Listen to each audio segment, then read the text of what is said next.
31 വർഷത്തിനു ശേഷം പൂർവ്വ വിദ്യാർത്ഥി സംഗമത്തിലൂടെ പരിചയം പുതുക്കിയ ദമ്പതികൾ അധ്യാപികയുടെ 21 പവനുമായി കടന്നുകളഞ്ഞു. ഒളിവിൽ താമസിക്കവേ പോലീസിന്റെ പിടിയിലായി. മലപ്പുറം പരപ്പനങ്ങാടിയിലാണ് സംഭവം. ചെറിയമുണ്ടം തലക്കടത്തൂർ സ്വദേശി നീയലത്ത് വേർക്കൽ 51 വയസ്സുള്ള ഫിറോസ്, ഭാര്യ 45 വയസ്സുള്ള റംലത്ത് എന്നിവരാണ് പ്രതികൾ. വർഷങ്ങൾക്ക് ശേഷമുള്ള പൂർവ്വ വിദ്യാർത്ഥി സംഗമത്തിലാണ് പ്രധാന പ്രതിയായ ഫിറോസ് ഒപ്പം പഠിച്ചിരുന്ന അധ്യാപികയുമായുള്ള പരിചയം വീണ്ടും പുതുക്കിയത്. ശേഷം ഫിറോസും റംലത്തും ചേർന്ന് പരിചയത്തിന്റെ പേരിൽ അധ്യാപികയുടെ വീട്ടിലെത്തുകയായിരുന്നു.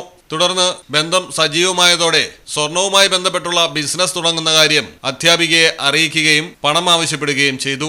ആദ്യം 1 ലക്ഷം രൂപ നൽകിയ അധ്യാപികയ്ക്ക് ലാഭവിഹിതം എന്ന പേരിൽ 4000 രൂപ വീതം ഏതാനും മാസം തിരികെ നൽകി. തുടർന്ന് 3 ലക്ഷം രൂപ കൈവശപ്പെടുത്തി. ഇതിന് മാസം 12000 രൂപ വീതവും നൽകി. പിന്നീട് പല തവണകളിലായി 27.5 ലക്ഷം രൂപ കൈവശപ്പെടുത്തി. ഇതോടെ ലാഭവിഹിതം നിലച്ചു. വിവരമന്വേഷിച്ച അധ്യാപികയോട് ബിസിനസ്സിലേക്ക് കൂടുതൽ പണം ഇറക്കേണ്ടതുണ്ടെന്ന് അറിയിച്ചതോടെ അധ്യാപിക തന്റെ കൈവശമുള്ള 21 പവൻ സ്വർണ്ണാഭരണവും എടുത്തു നൽകുകയായിരുന്നു. തിരൂരിലെ ബാങ്കിൽ പണയപ്പെടുത്തിയ സ്വർണ്ണാഭരണങ്ങൾ പിന്നീട് പ്രതി വിൽക്കുകയും ചെയ്തു. തുടർന്ന് ഫോൺ സ്വിച്ച് ഓഫ് ആക്കി മുങ്ങുകയായിരുന്നു. കർണാടകയിലെ ഹാസനിൽ ആഡംബര ജീവിതം നയിച്ചു വന്നിരുന്ന പ്രതികളെ പരപ്പനങ്ങാടി പോലീസ് ഇൻസ്പെക്ടർ വിനോദ് വലിയാട്ടൂരും സംഘവുമാണ് പിടികൂടിയത്.